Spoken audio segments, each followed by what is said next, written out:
আল্লাহ তাআলা বলছেন এমন একটা সময় আসবে যখন গোটা দুনিয়া গোটা জমিনকে একসাথে কাঁপিয়ে দেওয়া হবে। দেখেন এখন তো মাঝে মাঝে আমরা ভূমিকম্পের খবর শুনি, এক এলাকা কিংবা এক দেশে ভূমিকম্প হয় কিন্তু অন্য দেশে হয় না। কিন্তু আল্লাহ সূরা জিলজালে বলেছেন ইদা জুলজিলাতিল আরদু জিলজালাহা, এমন একটা সময় আসবে যখন গোটা পৃথিবীর জমিন একসাথে কেঁপে উঠবে। আল্লাহু আকবার। রব্বুল আলামিন কোরআনুল কারীমের 22 নম্বর সূরা সূরাতুল হাজ্জের প্রথম আয়াতে বলছেন ইয়া আইয়ুহান নাসুত্তাকু রাব্বাকুম ইন্না জালজালাতাস সাআতি শাইউন আযীম। আল্লাহ তাআলা বলছেন ইয়া আইয়ুহান নাস, হে মানব জাতি, ইত্তাকু রাব্বাকুম, তোমরা তোমাদের রবকে ভয় করো। কোন রব? যে রব এমন একটা দিন আসবে যেই দিন তিনি গোটা জমিনকে একসাথে কাঁপিয়ে দিবেন, আর সেই কম্পন হবে ভয়াবহ কম্পন। এখন তো ভূমিকম্প হলে বিজ্ঞানীরা মেপে বলতে পারে এটা 7.6, 7.8, 8.2 রিক্টার স্কেলের ভূমিকম্প ছিল। আল্লাহ বলছেন এমন একটা বিরাট ভূমিকম্প হবে, এটা যে কত তীব্র মাত্রার হবে এটা কোন যন্ত্র দিয়েও কখনো পরিমাপ করা যাবে না। এতে আল্লাহ বলেছেন ইন্না জালজালাতাস সাআতি শাইউন আযীম,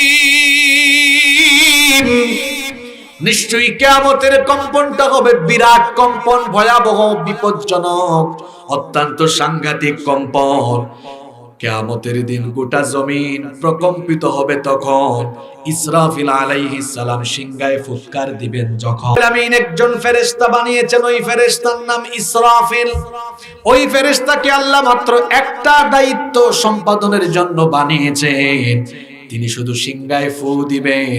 সিংহায় ফু দেওয়ার জন্য ওই ফেরেশতাকে বানিয়েছেন কে? আল্লাহ। আস্তে বলবেন না, জোরে বলেন কে? আল্লাহ। ওই ফেরেশতা তাকে আল্লাহ বানানোর পর থেকে তার মুখের সামনে সিংহা নিয়ে কান পেতে আছেন। কখন আল্লাহ তাকে আদেশ করেন, যখনই আল্লাহ তাকে আদেশ করবেন সঙ্গে সঙ্গে তিনি সিংহায় ফু দিবেন। ইসরাফিল আলাইহিস সালাম সিংহায় ফু দিবেন মোট 2 বার। আমার কথা বুঝে থাকলে সবাই বলেন কয়বার?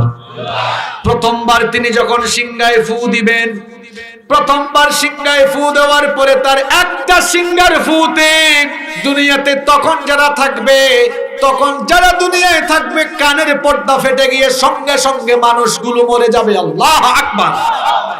প্রথম সিংহার ফুৎকারের পরে সব মানুষ মরে যাবে। আসমান আর জমিন উলট পালট হয়ে যাবে। আসমান জমিন চূর্ণ বিচূর্ণ, লন্ড ভন্ড, চূর্ণ বিচূর্ণ, মেসাকার হয়ে যাবে। রব্বুল আলামিন কোরআনুল কারীমের 69 নম্বর সূরা সূরাতুল হাক্কা এর 13 নম্বর আয়াত থেকে বলছেন ফাইযা নুফিখা ফিস সূরি নাফখাতুন ওয়াহিদা ওয়া হুমিলাতিল আরদু ওয়াল জিবালু ফাদুক্কাতা দাক্কাতান ওয়াহিদা ফায়াউমাইযিন ওয়াকাআতিল ওয়াকিআ। আল্লাহ তাআলা বলছেন অতঃপর যখন মাত্র একবার সিংহায় ফু দেওয়া হবে, প্রথমবার সিংহায় ফু দেওয়ার পরে কি হবে শোনো, ওয়া হুমিলাতিল আরদু ওয়াল জিবালু ফাদুক্কাতা দাক্কাতান ওয়াহিদা, পাহাড় সুদ্ধা জমিনটাকে উপরে তুলে একটা আছাড় দিয়ে চূর্ণ বিচূর্ণ করে দেওয়া হবে। জমিনের উপরে যে বিশাল বিশাল টাওয়ার, উঁচু উঁচু বিল্ডিং, ঢাকা শহরে গেলে দেখবেন কত উঁচু উঁচু বিল্ডিং, উঁচু উঁচু টাওয়ার। দেশের বাইরে যখন যাবেন, দুবাইয়ে যখন যাবেন, সিঙ্গাপুরে যখন যাবেন, সুইজারল্যান্ডে যখন যাবেন, দেখবেন কি বিশাল বিশাল টাওয়ার, 100 তলা, 120 তলা পর্যন্ত, 130 তলা পর্যন্ত বানিয়ে ফেলেছে। আল্লাহ বলছেন ইসরাফিল যখন প্রথমবার সিংহায় ফু মারবে, এমন একটা ভূকম্পন হবে, ওই বিশাল বিশাল টাওয়ার, গাছপালা, জমিনের উপরে যা আছে সবকিছু মাটির তলায় চলে যাবে, চূর্ণ বিচূর্ণ হয়ে যাবে, মেসাকার হয়ে যাবে। থাকবে না। এই যে জমিনের উপরে আপনারা বিশাল বিশাল পাহাড় দেখেন, এই পাহাড়গুলোর অবস্থা কেমন হবে আল্লাহ বলছেন, ইয়াউমা তুরজুফুল আরদু ওয়াল জিবালু ওয়া কানাতিল জিবালু কাসীবাম মাগীলা। আল্লাহ বলছেন প্রথমবার সিংহায় ফু দেওয়ার পরে পাহাড়গুলো বালুর মতো উড়ে যাবে, পাহাড়গুলো জমিন থেকে খুলে যাবে, বালুর মতো উড়ে যাবে। অন্য আয়াতে আল্লাহ বলেছেন পাহাড়ের অবস্থা এমন হবে, ওয়াতাকুনুল জিবালু কালআহনিল মানফুশ। আল্লাহ তাআলা বলেছেন পাহাড়গুলো ধুনা তুলার মতো উড়ে যাবে, কিচ্ছু থাকবে না, সবকিছু লন্ডভন্ড হয়ে যাবে। কার হুকুমে? আল্লাহ তাআলা বলছেন কুল্লু মান আলাইহা ফান, সবকিছু ফান হয়ে যাবে, ক্ষয় হয়ে যাবে, লয় হয়ে যাবে। ওয়ায়াবকা ওয়াজহু রাব্বিকা যুল জালালি ওয়াল ইকরাম। কেবলমাত্র একজন মহামহিয়ান সত্তা অবশিষ্ট থাকবেন। গলার আওয়াজ বড় করে বলেন, তিনি কে?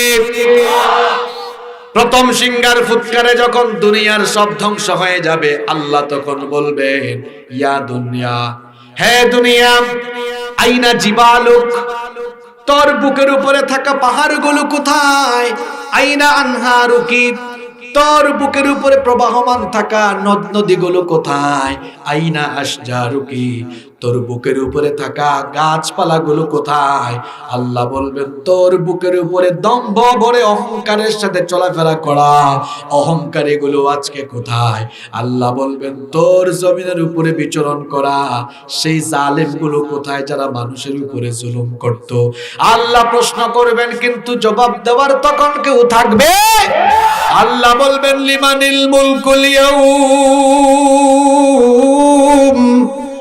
আল্লাহ প্রশ্ন করবেন আজকে রাজত্ব কার, আজ ক্ষমতা চলবে কার?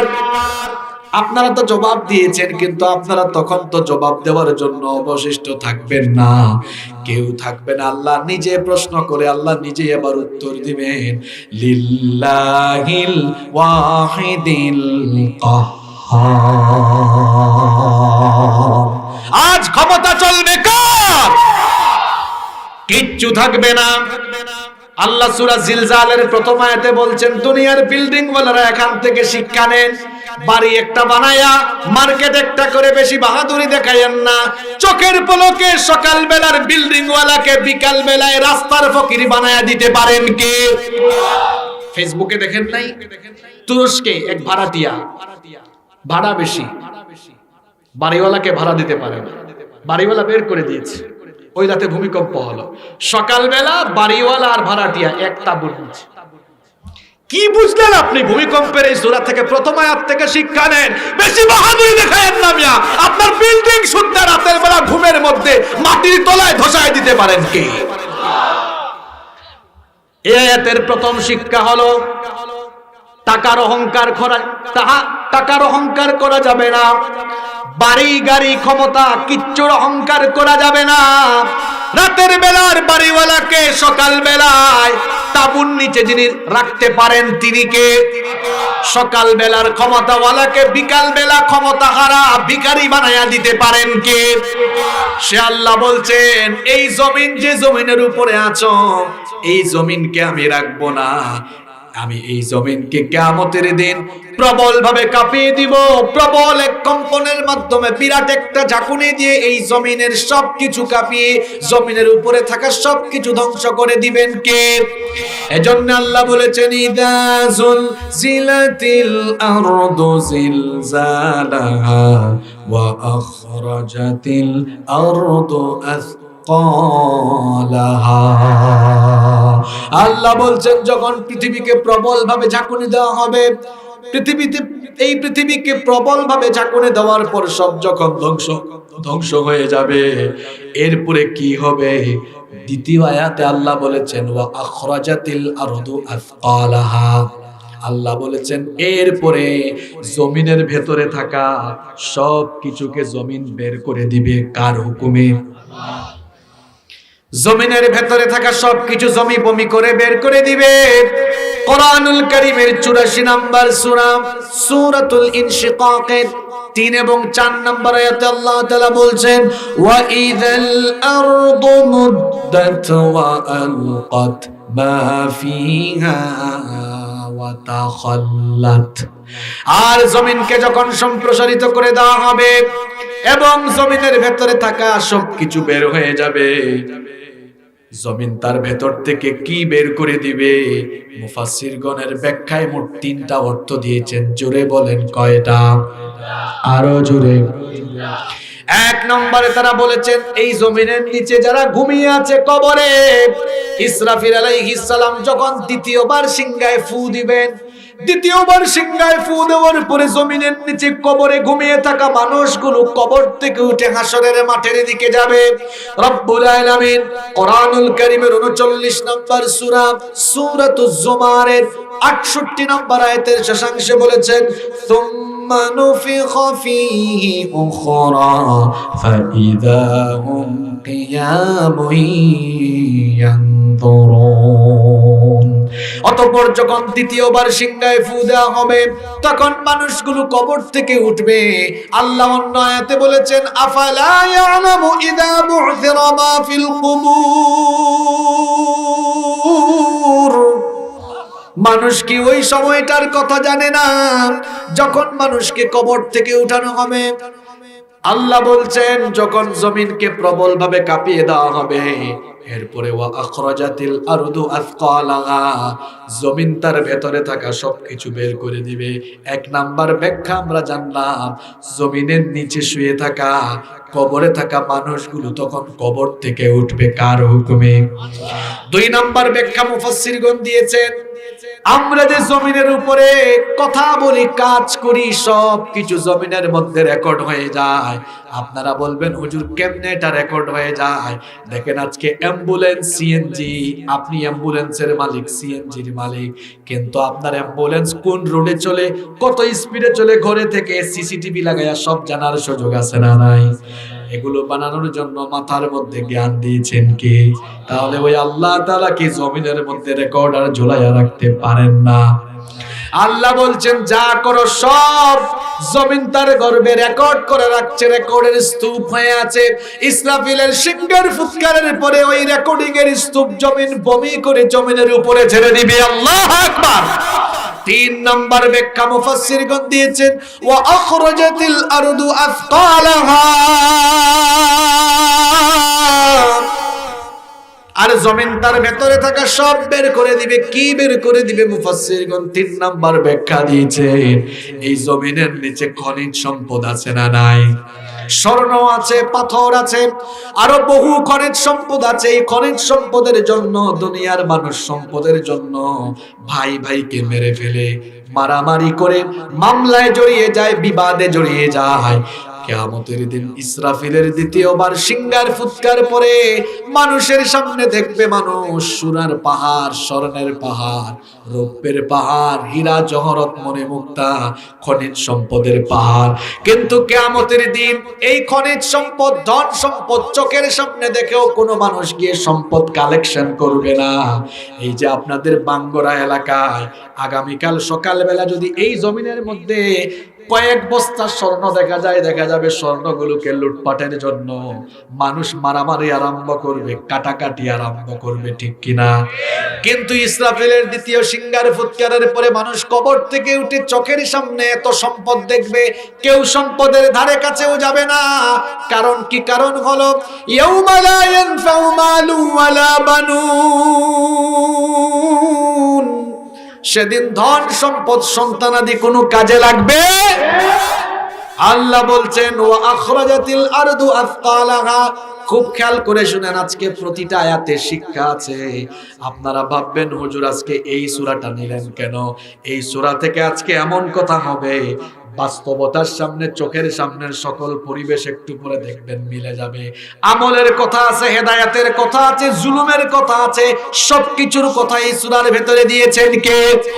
আল্লাহ বলছেন ইদা জুলজিলাতিল আরদু জিলজালাহা, যখন জমিনটাকে প্রবলভাবে প্রকম্পিত করা হবে, ওয়া আখরাজাতিল আরদু আসকালাহা, তখন জমিন তার পেটের ভেতরে থাকা সব কিছুকে বের করে দিবে।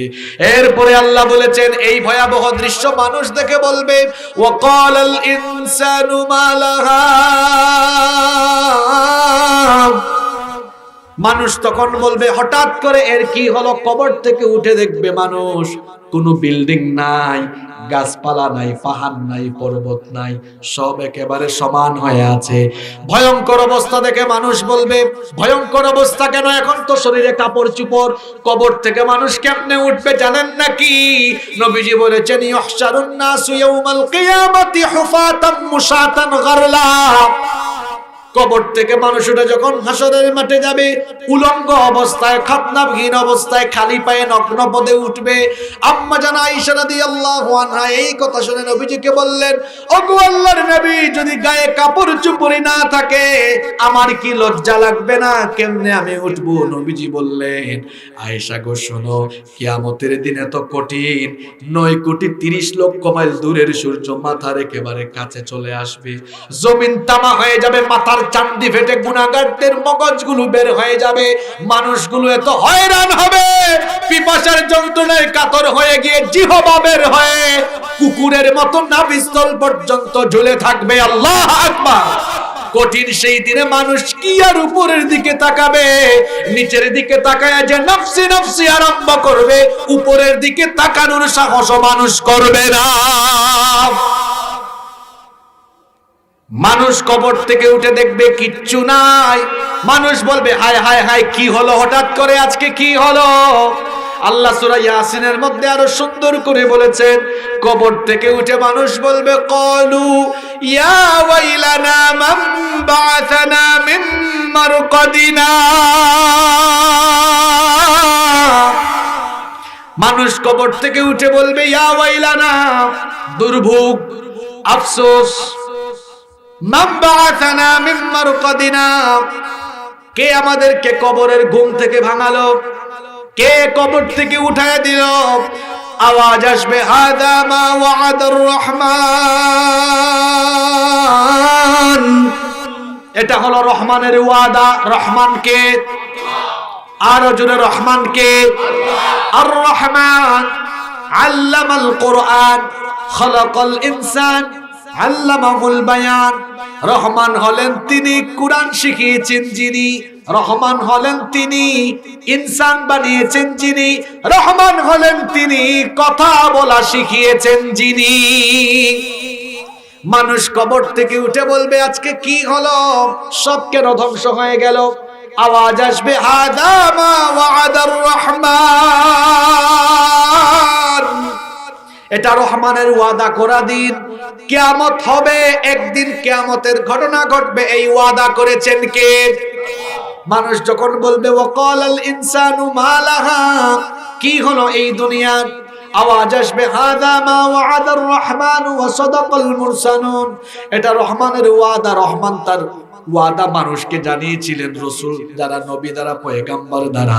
আজকে নবী রাসূলদের সেই কথা সত্য হতে চলেছে, রহমানের ওয়াদা আজকে সত্য হতে চলেছে। আজকে সেই কিয়ামতের দিন যখন এই আওয়াজ মানুষের কানে আসবে, আপনারা বলেন তো, বেনামাজি, পাপী তাপী, সুদখোর, ঘুষখোর, জালিম, পাপী তাপী লোকদের কলিজায় তখন ভয় বাড়বে না কমবে? এজন্য আল্লাহ বলেছেন এই কথা শোনার পরে এক শ্রেণীর মানুষের কলিজা কেঁপে উঠবে। কুলুবু ইয়াউমাইদিন ওয়াজিফাতুন আবসারুহা খাশিয়া, পাপী তাপীদের কলিজা কেঁপে উঠবে, চক্ষু নত হয়ে যাবে। কিন্তু এক শ্রেণীর মানুষ ইমানদার যারা, ভীত বিহব্বল হবে না তারা, আল্লাহ তাদের ব্যাপারে বলছেন লা ইয়াহজুনুহুমুল ফাযাউল আকবার ওয়া তাতালাক্কাহুমুল মালাইকা হাযা ইয়াউমুকুমুল্লাযী কুনতুম তুআদুন। আল্লাহু আকবার। ইমানদার যারা ভীত বিহ্বল হবে না, তারা ইমানদারদেরকে ফেরেশতারা এসে বলবে, আল্লাহর বান্দা তোর জন্য কোনো ভয় নাই, টেনশন নাই, আল্লাহর জান্নাতে ঢোকার জন্য তুমি প্রস্তুত হয়ে যাও। আল্লাহ সেই সকল ইমানদারদের কাতারে আমাদেরকে শামিল করে দাও। হায় হায় হায়, আরো আস্তে বলেন আমিন, আরো আস্তে আমিন। এত সুন্দর সূরা হয়ে শুরু হয়েছে, আপনারা কি ঘুমায় যাচ্ছেন নাকি? আমি কি শেষ করে দিব? এই প্রথম 3টা আয়াত তো ভূমিকা দিলাম, এরপরে আপনারা আবার ভয় পাইয়েন না, খুব অল্প সময়েই শেষ হবে। আমিও অসুস্থ, লম্বা কথা বলতে পারবো না। এই এখন যে আয়াত বলবো, এই 4 নাম্বার আয়াত থেকে দারুণ কথা হবে, বলবো তো? আল্লাহ বলেছেন, ইযা জুলজিলাতিল আরদু জিলজালাহা, যখন জমিনকে প্রবলভাবে প্রকম্পিত করা হবে, ওয়া আখরাজাতিল আরদু আসকালাহা, এরপরে জমিন তার ভেতরে থাকা সব কিছুকে বের করে দিবে। ওয়া ক্বালাল ইনসানু মা লাহা, কবর থেকে উঠে মানুষ বলবে, হায় হায় আজকে কি হলো? আল্লাহ তাআলা বলছেন, ইয়াউমা ইদিন তুহাদ্দিসু আখবারাহা। যুবকরা আছে নাকি এখানে? হ্যাঁ, যুবকরা ভালো করে শুনবেন ভাই। আল্লাহ বলছেন, ইয়াউমা ইদিন তুহাদ্দিসু আখবারাহা, সেদিন জমিন সব খবর বলে দিবে। খবর, প্রশ্ন হতে পারে কিসের খবর? নবীজি সাহাবীদের সামনে এই আয়াত তেলাওয়াত করলেন, এরপরে নবীজি সাহাবীদেরকে প্রশ্ন করলেন, ও আমার সাহাবীরা, আতাদরুনা মা আখবারুহা, তোমরা কি জানো না কি জমিনের খবর কি? সাহাবীরা তখন বললেন, আল্লাহু ওয়া রাসূলুহু আ'লাম, এ ব্যাপারে আল্লাহ এবং তার রাসূল সবচাইতে ভালো জানেন। নবীজি তখন বললেন, ফা ইন্না আখবারাহা আন তাশহাদা আলা আবদিন আও আমাতিন আলা যাহরিহা তাকুলু কাযা ওয়া কাযা। নবীজি বললেন, জমিনের খবর হলো তোমরা জমিনের উপরে যা কিছু করো, জমিন তার নীরব সাক্ষ্য হয়ে আছে। কিয়ামতের দিন তোমাদের সকল কাজকর্ম জমিন আল্লাহর কাছে ফাঁস করে দিবে। ভালো করে শুনেন, এই জমিনের উপরে জিনা করিয়েন না। এখন জমিন নীরব, জমিন নিরীহ, জমিনের জবান বন্ধ, আমাদের জবান খোলা। কিয়ামতের দিন হবে উল্টা, আমাদের জবান বন্ধ, জমিনের জবান খুলে দিবেন কে? আপনারা বলবেন, হুজুর আমাদের জবান যে বন্ধ হয়ে যাবে, এই কথা আপনি পাইলেন কোথায়? আসেন, কোথায় পাইলাম দেখাই।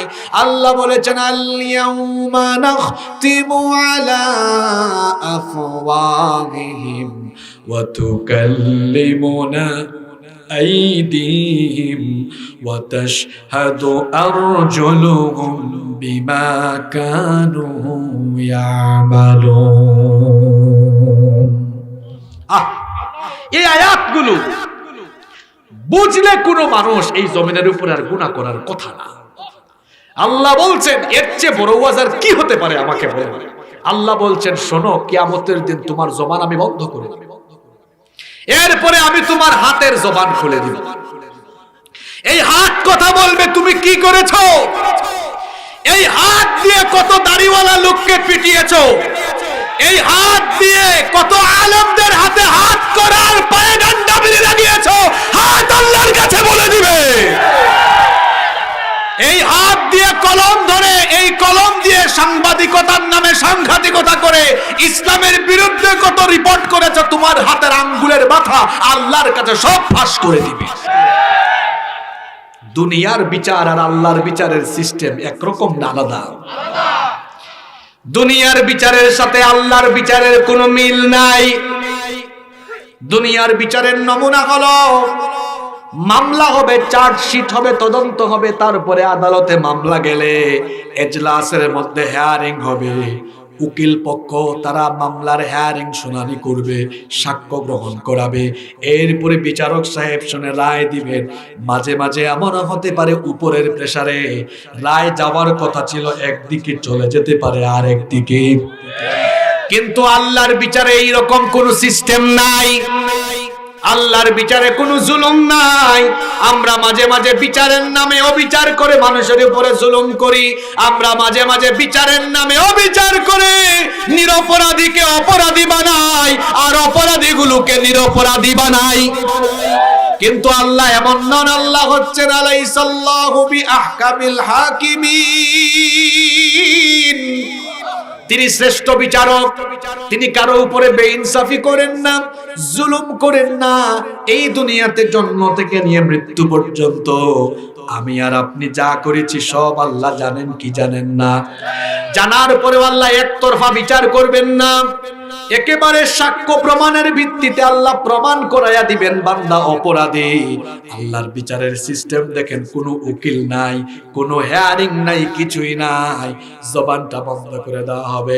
আল্লাহ বলছেন তোমার হাত কথা বলবে, এই হাত সব কুকর্ম ফাঁস করে দিবে। হাত দিয়ে কোথায় কোথায় অপকর্ম করেছো, এই হাত দিয়ে কোথায় চাঁদাবাজি করেছো, এই হাত দিয়ে কোথায় কোথায় হাতের অপব্যবহার করে জুলুম করেছো, হাত বলে দিবে, পা বলে দিবে। পা দিয়ে হেঁটে হেঁটে হেঁটে হেঁটে কোথায় গিয়ে কি করেছো পা বলবে। অন্য আয়াতে আল্লাহ বলেছেন হাত্তা ইদা মা জাউহা শাহিদা আলাইহিম সামউহুম ওয়া আবসারুহুম ওয়া জুলুদুহুম বিমা কানু ইয়ামালুন। শুধু হাত আর পা নয়, আল্লাহ বলেছেন শাহিদা আলাইহিম সামউহুম, তোমাদের এই কান কথা বলবে। এ যুবক তরুণ ছাত্র ভাইয়েরা শোনো, তোমাদের ওয়াজ চলে এসেছে। এই কানের মধ্যে ইয়ারপড লাগায়া, হেডফোন লাগায়া যে সারাদিন গান শোনো, ঝাঁকানাকা ঝাঁকানাকা শোনো, এই কার এগুলো সব বলে দিবে কার কাছে? খবরদার আমার যুবক ভাইয়েরা, এই কান আল্লাহর নিয়ামত। এই নিয়ামতের অপব্যবহার করে নিষিদ্ধ কোনো জিনিস শোনো না। কানের মধ্যে ফোন লাগায়া অপরিচিত মেয়েদেরকে ডিস্টার্ব করার জন্য ফোন লাগাইও না। হারাম রিলেশন করো না। কান দিয়ে কোনো বাজে কথা শোনো না, কারণ এই কান সবকিছু একদিন ফাঁস করে দিবে কার কাছে? এরপরে আল্লাহ বলেছেন তোমার চোখ কথা বলবে। খবরদার, চোখ আল্লাহর নিয়ামত, এই নিয়ামতের অপব্যবহার করবেন না। কিছুদিন আগে একজন অন্ধ মানুষের সাথে আমার দেখা হয়েছে, যিনি জন্মের পর থেকে চোখে দেখেন না। আমি তাকে বললাম, ভাই আপনি যে জন্মের পর থেকে চোখে দেখেন না, আপনার কি খারাপ লাগে না? আমাকে বলে, না হুজুর আমার খারাপ লাগে না।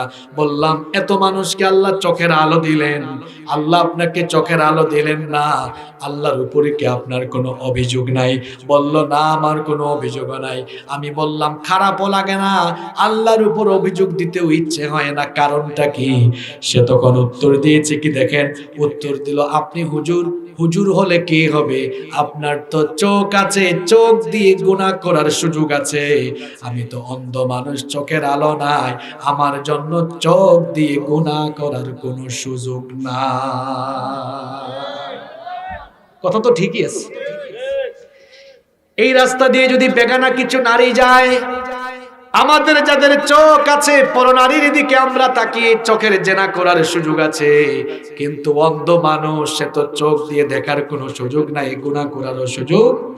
আমাদের হাতে হাতে ফোন আছে, স্মার্টফোনের দিকে আমরা তাকিয়ে আজে বাজে ভিডিও দেখার সুযোগ আছে, কিন্তু অন্ধ যে ব্যক্তি যে চোখে দেখে না, তার তো সেই আজে বাজে ভিডিও দেখার কোনো সুযোগ।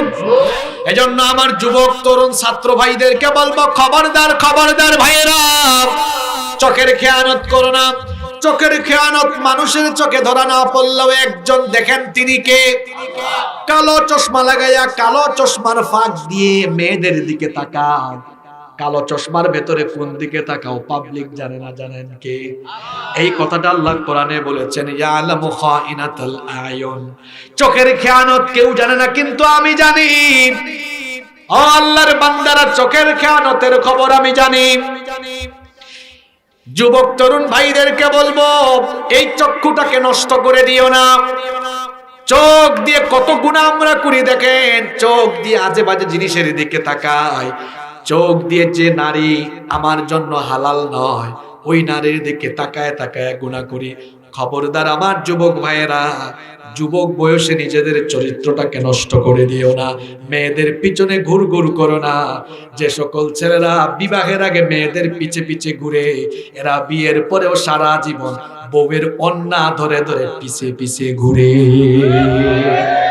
এগুলো ভালো ছেলেদের কাজ নয়, অভদ্র অসভ্য ছেলেদের কাজ।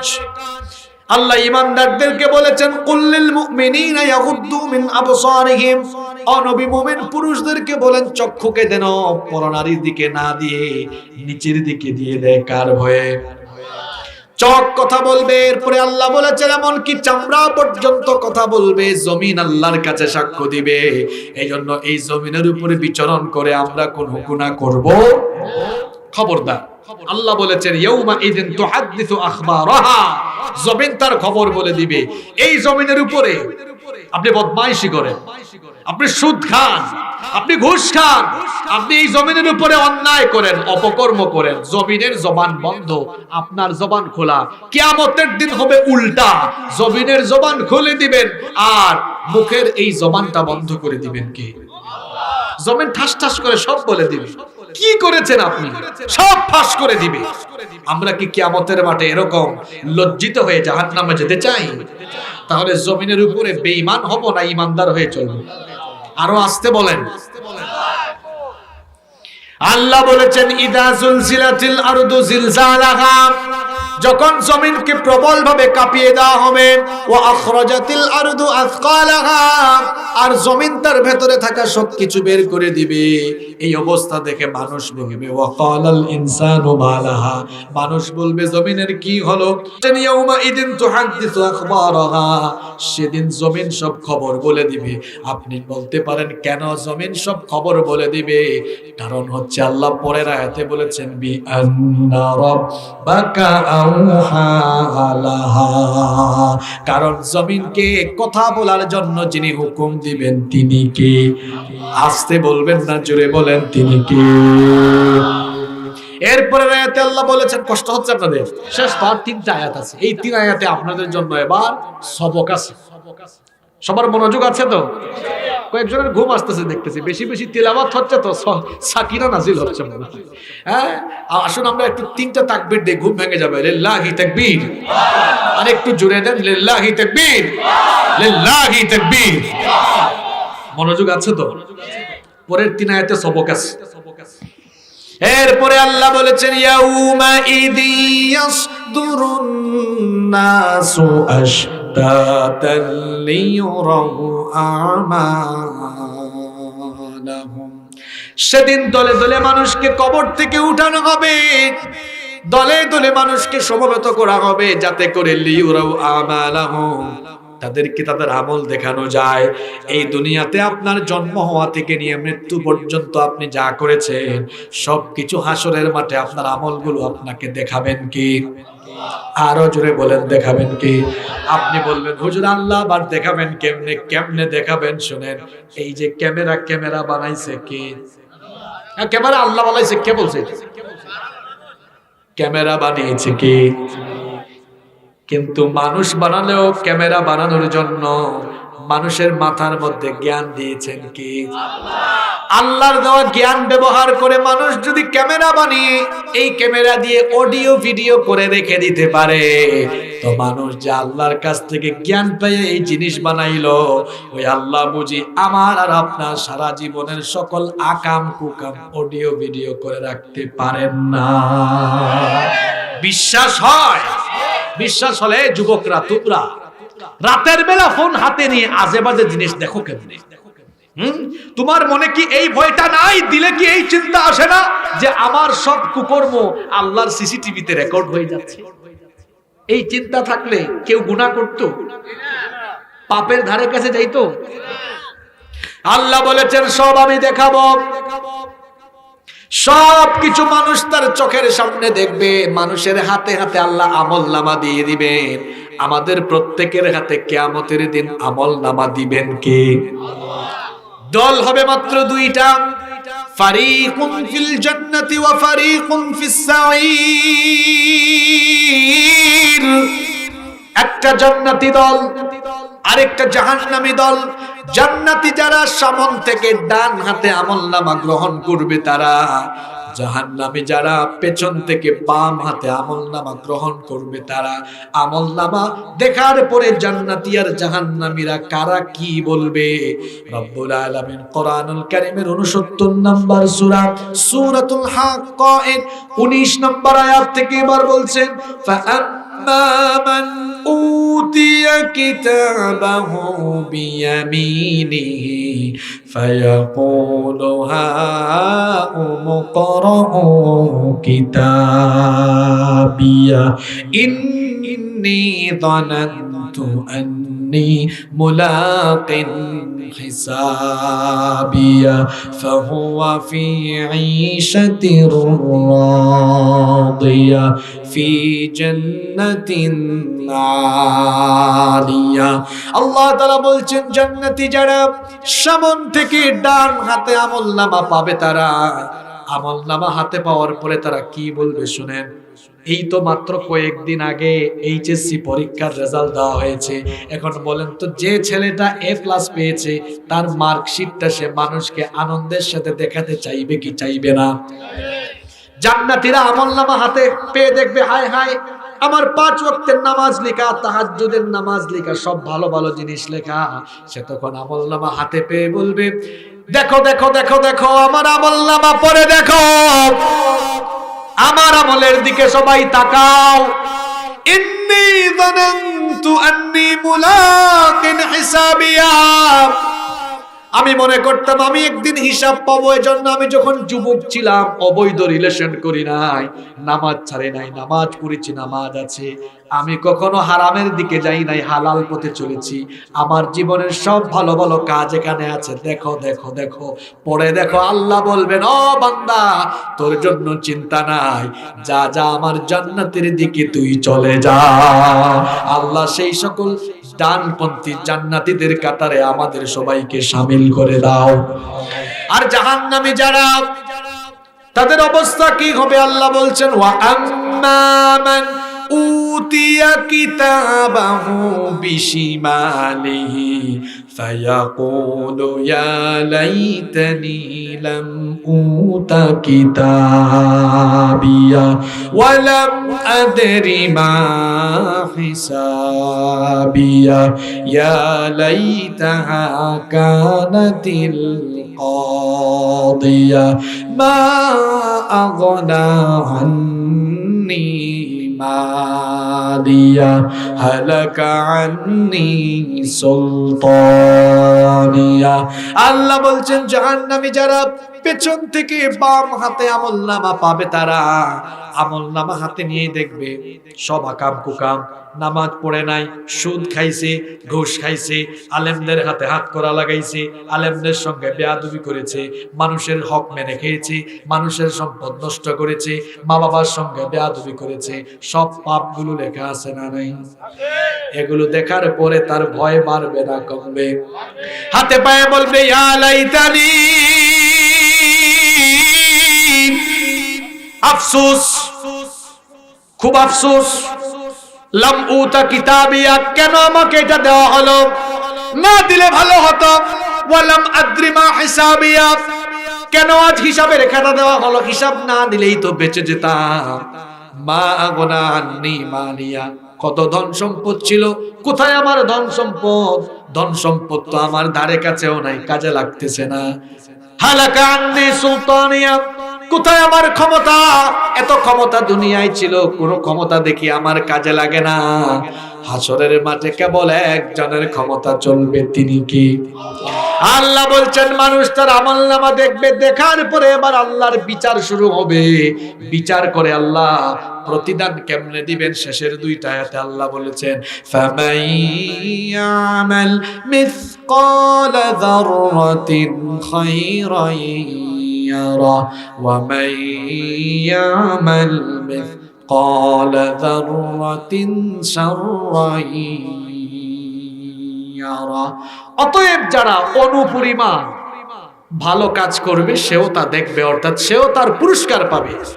আর অনুপরিমাণ খারাপ কাজ যে করবে সেও তা দেখবে, অর্থাৎ তার শাস্তি পাবে অনুপরিমাণ। আপনাদের এলাকায় সরিষা চাষ হয় কি হয় না?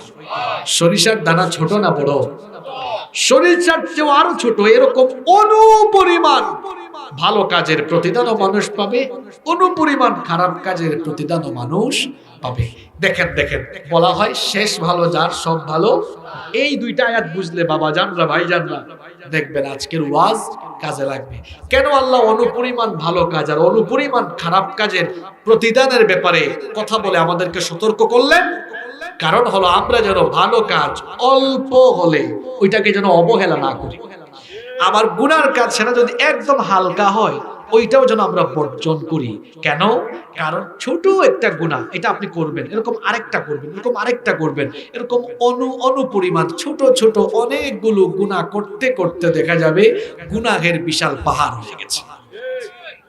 এজন্য আল্লাহ বলেছেন অনুপরিমাণ গুনাহ এটার প্রতিফল তোমরা পাবে, এটাও তোমরা দেখবে। নবীজি হাদিসে বলেছেন পাপের কাজ ছোট হলেও এটাকে তোমরা ছেড়ে দাও, গুনাহের দ্বারে কাছেও যেও না। আল্লাহর নবী সুন্দর একটা উদাহরণ দিয়েছেন। মনে করো একটা এলাকায় কিছু লোক গেল, যাওয়ার পরে কয়েকজন লোক জঙ্গলে গিয়ে কাঠ সংগ্রহ করলো। একদিন দুই দিন কয়েকদিন ধরে কাঠ সংগ্রহ করে অনেক কাঠ তারা সংগ্রহ করলো। এরপরে কেউ যদি সেখানে এসে একটু আগুন লাগায় দেয়, সব কাঠ থাকবে না জ্বলে যাবে? কি সুন্দর উদাহরণ! নবীজি বলেছেন তুমিও যদি এরকম অল্প অল্প অল্প অল্প গুনাহ করো তো গুনাহের পাহাড় হবে, আর এই গুনাহগুলো তোমার নেক আমল রে খাইয়া একেবারে শেষ করে।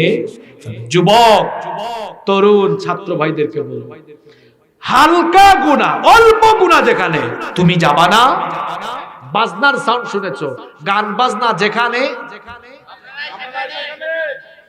দেখছেন আওয়াজের নমুনা? গান বাজনা যেখানে, মাদক যেখানে,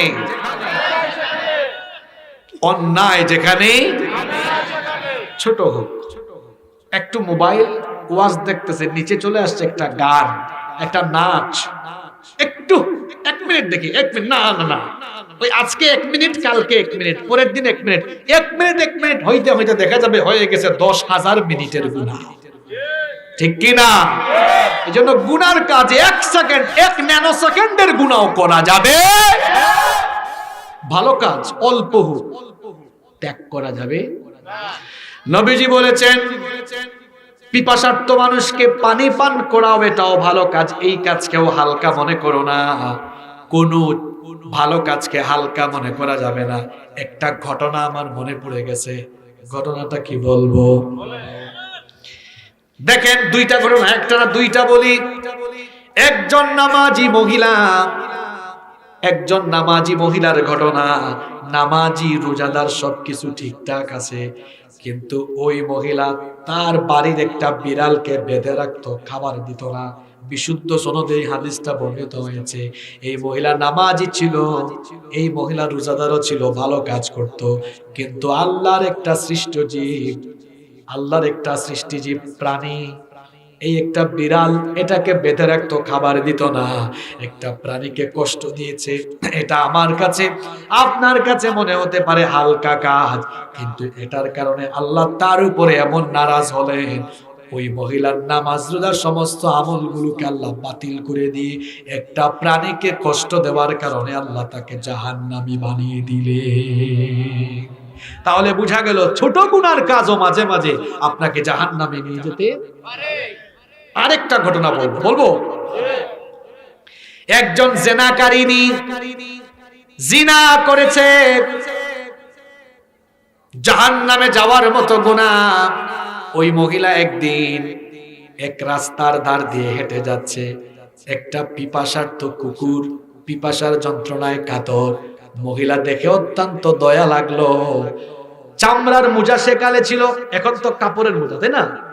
চামড়ার মোজা, মহিলা মোজা খুলে কুয়া থেকে পানি উঠায়া ওই পিপাসার্ত কুকুরকে পান করালো। আল্লাহ খুশি হয়ে দিয়ে তার গুনাহ মাফ করে দিয়ে আল্লাহ তাকে জান্নাতি বানায়া দিলেন। এই দুইটা ঘটনা থেকে আপনারা কি বুঝলেন? একটা বলেছিলাম গুনার কাজ, একটা বলেছি ভালো কাজ, দুইটা কিন্তু এত বিরাট না।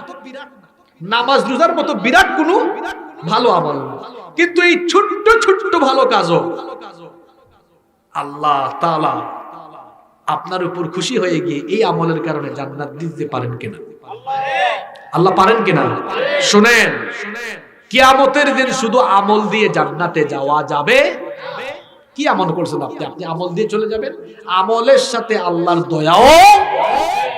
নবীজি একদিন বললেন, মান্নুকিশা উদ্দিবা, যার কাছ থেকে আল্লাহ হিসাব চাইবে সে আটকে যাবে, ধরা খেয়ে যাবে।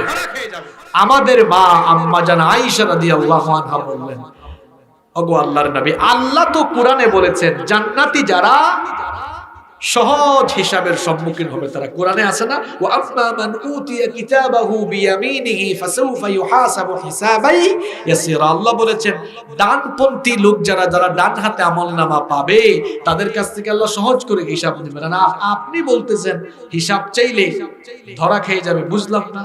নবীজি তখন কি বলেছেন শোনেন, শোনেন আপনারা। নবীজি বলেন, আয়েশা, কিয়ামতের দিন আল্লাহ যদি কারো কাছ থেকে সহজ করে হিসাব নেওয়ার ইচ্ছা করেন তো আল্লাহ বান্দার হাতে থাকা আমলনামা দেখবেন, কিন্তু যাচাই না করে তাকে দয়া করে জান্নাতে দিয়ে দিবেন। আচ্ছা, আপনারা এখনো বুঝেন না, এই জন্য সুবহানাল্লাহর আওয়াজ বড় হয় না, বুঝাই দেই। মনে শোনেন, শোনেন, বুঝা সুবহানাল্লাহ পড়েন, আনা বুঝান। এই যে বাঙ্গরা বাজার আছে না, এখানে এটা কি বাঙ্গরা না ভাঙ্গুরা? আচ্ছা, তো বাজারে মনে করেন আপনার একটা দোকান আছে। এখন আপনি সিলেটে যাবেন অথবা কক্সবাজারে যাবেন ঘুরতে, পরিবার সহ চলে যাচ্ছেন। আপনার দোকানে কর্মচারী ছেলেকে ডেকে বললেন, এই শোনো, আমি 3-4 দিনের সফরে যাচ্ছি, তুমি দোকানের দায়িত্ব গ্রহণ করো, হিসাব নিকাশ ঠিক রাখিও, আমি এসে তোমার কাছ থেকে হিসাব নেব। আপনি আসলেন, আসার পরে আপনার কর্মচারী আপনার কাছে হিসাব নিয়ে এসেছে। শোনেন, শোনেন, আমার দিকে তাকান। এসে বলল, স্যার এই দেখেন, গত কয়েকদিন এই খাত থেকে এত টাকা আয় হয়েছে আর এই খাতে এই পরিমাণ ব্যয় হয়েছে। আপনি চিন্তা করলেন ছেলেটা আমার আন্ডারে, আমার দোকানে অনেক দিন ধরে চাকরি করছে, বিশ্বস্ত ছেলে, এত হিসাব দেখার কি দরকার? সেই হিসাব দিয়েছে। আপনি বললেন, দেখি, ইটস ওকে, যাও। দেখলেন না, দেখছেন কিন্তু যাচাই। এটা হলো একটা নিয়ম, একটা পদ্ধতি। আরেকটা পদ্ধতি হলো ছেলেটা এসে হিসাব দিচ্ছে, আপনি বলেন, এদিকে আয়, এখানে এত টাকা কম কেন, এখানে এই কাজটা এমনি করলে কেন, এটা এভাবে করলে না কেন, এটা এমনি করলে ভালো হইতো। কথায় কথায় যদি তাকে ধরেন আর জেরা করেন, হিসাব তার জন্য কঠিন হবে না সহজ হবে? এবার বুদ্ধিমানের মতো জবাব দেন, হিসাব গ্রহণের প্রথম পদ্ধতিটা সহজ ছিল না দ্বিতীয় পদ্ধতিটা সহজ? আল্লাহ আমাদের হাতে হাতে আমলনামা দিয়ে যদি নামাজিকেও বলেন, এই তুই রুকুটা এমনি দিলি না কেন, সাজদা আরেকটু লম্বা করলি না কেন, নামাজটা এমনি আদায় করলি না কেন, এটা এমনি করলি না কেন, এমনি করলি না কেন, বাঁচতে পারবে? আল্লাহর নবী বলছেন, আয়েশা শোনো, আল্লাহ যাকে মাফ করতে চান, দয়া করতে চান, হাতে থাকা আমলনামা আল্লাহ দেখবেন, দয়া লাগলে আল্লাহ বলবেন, যা, যাচাই বাছাই করতাম না, সুজা জান্নাতে চলে যা। এইরকম হিসাব আমরা চাই কি চাই না? আপনি চাইলে, আপনি যদি নাও চান, চেয়েছেন, নবীজি দোয়া করতেন, আল্লাহুম্মা হাসিবনি হিসাবান ইয়াসীরা। অর্থ হলো, আল্লাহ আমার কাছ থেকে সহজ করে হিসাব নিন। সহজ হিসাবের নমুনা হলো আল্লাহ কিয়ামতের দিন আমলনামা দেখবেন, কিন্তু যাচাই না করে আল্লাহ জান্নাতে দিবেন। এরকম হিসাব নিকাশের সম্মুখীন হবে তারা, ঈমানদার হলো যারা। আল্লাহ এই সকল ঈমানদারদের কাতারে আমাদেরকে শামিল করে দাও। তবে এই দোয়াটা আপনারা সব সময় করবেন, একটা আমল আপনারা শিখে যান। সবাই এই দোয়াটা মুখস্থ করেন, সবাই আমার সঙ্গে বলেন, আল্লাহুম্মা। এতগুলো মানুষ আপনারা কেন কথা বলেন? একটা দোয়া শিখতেও মন চায় না আপনাদের? আল্লাহুম্মা হাসিবনি হিসাবান ইয়াসীরা। একবার বলছি তো, আরো 2বার বলে মুখস্থ হয়ে যাবে। বলেন, আল্লাহুম্মা হাসিবনি হিসাবান ইয়াসীরা। আল্লাহুম্মা হাসিবনি হিসাবান ইয়াসীরা। এই হলো সূরা জিলজালের সংক্ষিপ্ত তাফসীর। এখন আসেন কি শিখলাম এই সূরা থেকে আমরা একটু জেনে নেই। এই সূরা থেকে আমরা 6টা জিনিস শিখেছি। কয়টা? এই 6টা জিনিস মুখস্থ করতে পারবেন না? এক নাম্বার আমরা শিখেছি, প্রথম আয়াত থেকে শিখেছি যে জমিনের উপরে আছি, এই জমিনকে আল্লাহ যে কোনো সময় কাঁপাই আমাদেরকে ধ্বংস করে দিতে পারেন। সুতরাং আজকের ওয়াজ থেকে এক নাম্বার শিক্ষা নিলাম, এই জমিনের উপরে আমরা কোনো গুনাহ করব না, কারণ জমিনের মালিক আমরা নই। যে কোনো সময় জমিনের নিচে গেড়ে দিতে পারেন কে? এক নাম্বার শিক্ষা, এই জমিনের উপরে কোনো আকাম কুকাম করব। দুই নাম্বার, যে ধন সম্পদের জন্য আমরা এত মারামারি করি, ধন সম্পদ কামাইতে গিয়ে নামাজও পড়ি না। 2 নম্বর আয়াতে কি পড়ছিলাম আমরা? যে জমিন সব বের করে দিবে, মানুষ ধন সম্পদ দেখে তাকাবেও না, নফসি নফসি নফসি। সুতরাং ওই সম্পদের জন্য দুনিয়ায় নামাজ কাজা করব না, ওই সম্পদের জন্য ঘুষ খাবো না, দুর্নীতি করব না, হারাম পথে সম্পদ কামাবো। হারাম খাইলে তো বডি হারাম, এই হারাম বডি নিয়ে হজে গেলেন দোয়া কবুল হবে? ইবাদত কবুলের পূর্ব শর্ত হলো হালাল খাওয়া। হারাম খাইয়া হাজি সাহেব হজ কইরা কোনো লাভ হবে? 5 নম্বর শিক্ষা। 3 নম্বর শিক্ষা হলো জমিন কিন্তু রেকর্ড করে রাখতেছে সব। সুতরাং জমিনের উপরে এমন কোন নাপাকির কাজ, অন্যায় কাজ করব না যার কারণে কিয়ামতে লজ্জিত হব। এজন্য এখনই আমাদের সাবধান হওয়ার দরকার আছে না নাই? আরো জোরে বলেন। 4 নম্বর শিক্ষা হলো এই কবর, এখান থেকে আমরা একদিন উঠবো, নিজের চোখে আমলনামা দেখবো। এজন্য নিজের খাতাটা এমন ভাবে আমরা দুনিয়াতে তৈরি করে যাব যাতে কিয়ামতে আর আফসোস না করি, কারণ সেদিন আফসোস করে কোনো লাভ হবে? সময় থাকতে নামাজি হওয়ার দরকার আছে না নাই? সময় থাকতে আমলদার হওয়ার দরকার আছে না নাই?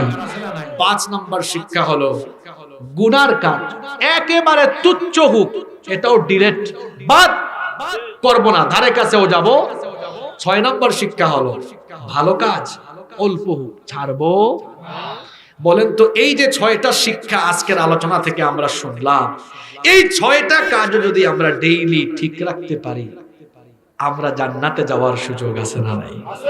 আসুন সূরা জিলজালের আলোকে যে 6টি জিনিস আমরা শিখলাম, এর আলোকে আমরা আমাদের জীবন পরিচালনা করি। আল্লাহ তাআলা আমাদের সকলকে, সবাইকে সেই তৌফিক দান করেন। আমরা সবাই বলি আমিন।